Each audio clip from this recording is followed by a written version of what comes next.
मित्रों नमस्कार, मैं मयंक त्रिपाठी नव ज्ञान ज्योतिष चैनल पर आप सभी दर्शकों का हार्दिक स्वागत करता हूं। इस वीडियो में जानकारी देंगे कि राहु और केतु दोनों ग्रह अक्टूबर में राशि परिवर्तन कर देंगे लगभग 30 अक्टूबर के आसपास, और 18 मई 2025 तक का ये मीन राशि में राहु गोचर करेंगे और केतु गोचर करेंगे कन्या राशि में। जब ये दोनों ग्रह राशि परिवर्तन करेंगे तो मेष राशि वालों के ऊपर किस प्रकार से सुखों की बरसात होगी, और मैंने लिखा है दुश्मन नाक रगड़ेंगे, ऐसे योग दिखाई पड़ रहे हैं। ये ध्यान रखिएगा कि राहु जो राशि परिवर्तन करेंगे ये आपके 12वें स्थान में जाएंगे, चार्ट में आप देख लीजिए, और जिसकी राशि में अर्थात गुरु की राशि में गोचर कर रहे हैं।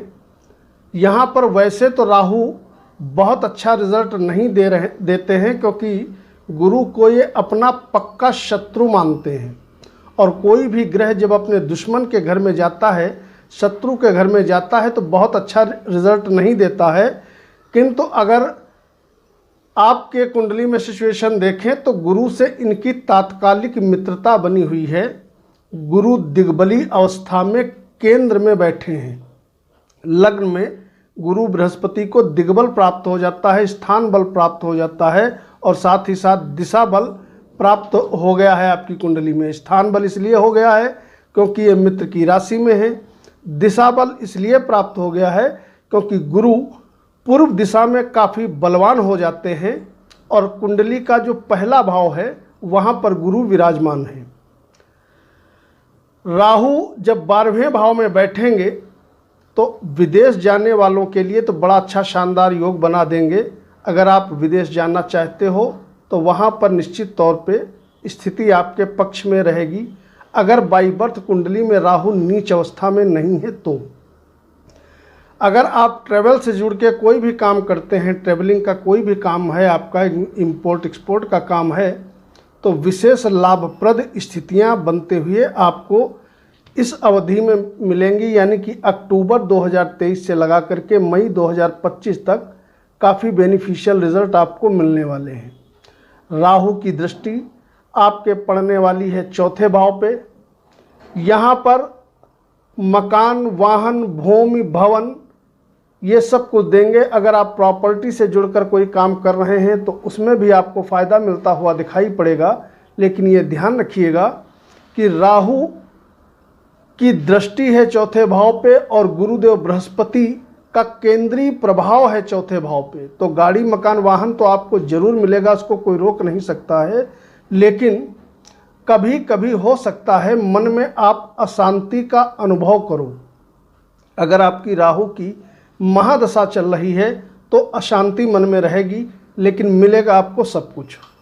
राहु का प्रभाव सीधे आपके छठे भाव पे है, जिसके फलस्वरूप कहीं न कहीं शत्रुओं से आपको राहत मिलेगी। और एक दृष्टि जो राहु की है वो निश्चित तौर पे गड़बड़ करने वाली है। अष्टम भाव पे दृष्टि है, परम शत्रु के घर पे इनकी दृष्टि है, यानी कि दुश्मन के घर पे दृष्टि है। यदा कदा अगर आप गाड़ी वाहन संभाल करके नहीं चलाते हो और राहु की दशा चल रही है तो चोट चपेट दुर्घटना के योग बनाने वाला यह दृष्टि नवम राहु की रहने वाली है। तो इससे आपको थोड़ा सचेत रहना है। वैसे आपको घबराना नहीं है कि मीन राशि में राहु जा रहे हैं आपका बुरा करेंगे। अब बात कर लेते हैं केतु की। तो चार्ट में देखिए, केतु आपके छठे भाव में बैठे हैं।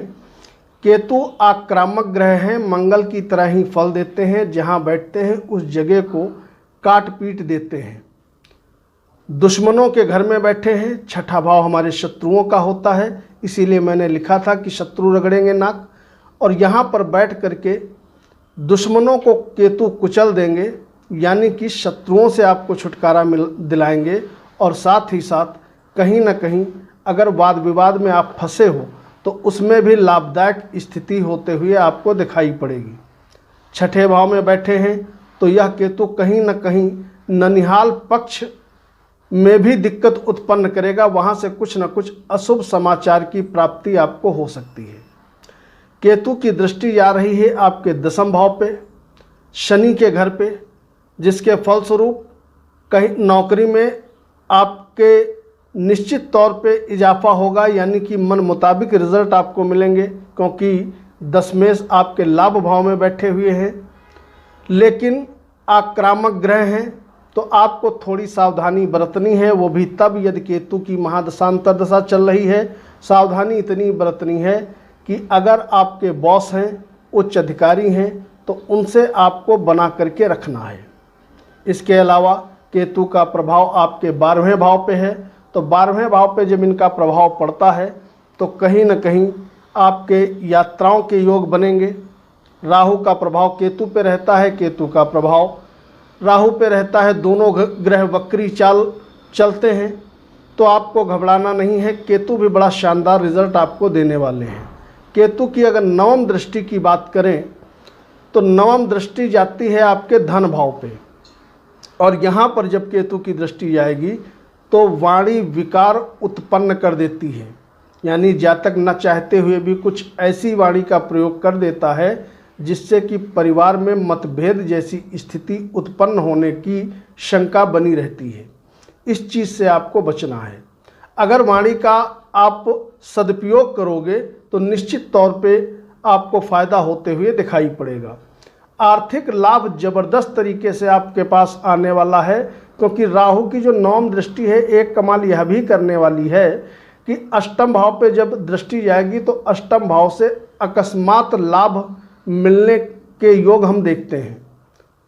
तो यहाँ पर अचानक से धन का आपको बड़ा लाभ हो सकता है। इसके अलावा अगर आप विद्यार्थी हो, साइंटिस्ट के फील्ड में काम कर रहे हो, रिसर्चर के फील्ड में काम कर रहे हो, या गुप्त विद्याएं सीख रहे हो, तो उन जातक या जातिकाओं के लिए राहु और केतु का गोचर बहुत शानदार रहने वाला है। शत्रुओं पर आपको विजय मिलेगी। सभी काम आसानी से आपके इसलिए भी बनते चले जाएंगे क्योंकि आपके कुंडली में सर्वाधिक कारक ग्रह होते हैं गुरुदेव बृहस्पति, लग्न में बैठे हैं, जो कि कई क्षेत्रों में आपको लाभ देने के लिए तत्पर हैं। भाग्य को संभाले हैं, बुद्धि को संभाले हैं, व्यक्तित्व को संभाले हैं, मान सम्मान को संभाले हैं, और साथ ही साथ वैवाहिक जीवन में खुशियां प्रदान कर रहे हैं। और दूसरी चीज़, कर्म क्षेत्र के मालिक शनि, ये भी बहुत ज़्यादा स्ट्रांग पोजीशन में बैठे हुए हैं आपके लाभ भाव में।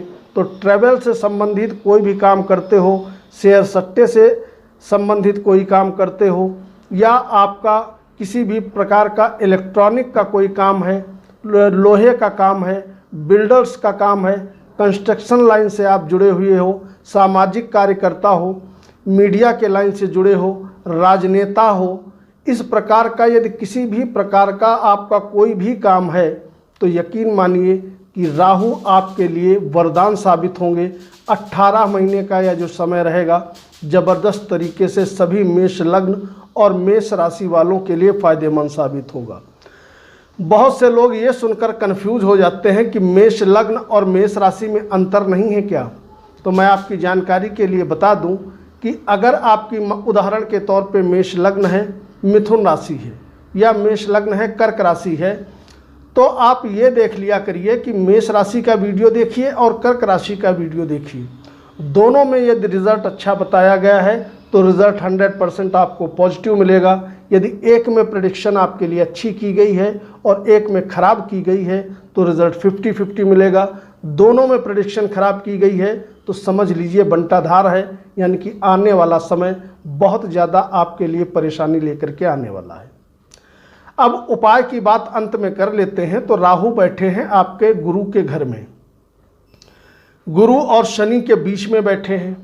तो ऐसे में आपको चाहिए, अगर बेनिफिशियल रिजल्ट भारी मात्रा में आप चाहते हो, या आपकी राहु या केतु में से किसी ग्रह की एक की दशा चल रही है, चाहे वह महादशा हो या अंतर्दशा हो, तो गुरुदेव बृहस्पति के मंत्रों का जप पूरा वर्ष आपको करते रहना है। ओम गुरुवे नमः या ओम ग्राम ग्रीम ग्रौम सह गुरुवे नमः 108 बार आप जप करिएगा। मन मुताबिक रिजल्ट आप ले पाओगे अगर इनकी दशा चल रही है, और दशा नहीं भी चल रही है तो भी आपको चाहिए इनके मंत्रों का जप करें ताकि लाभ और भी ज़्यादा आपको होता रहे। ओवरऑल अगर देखें तो सभी क्षेत्रों में लाभ दिलाने वाला रहेगा।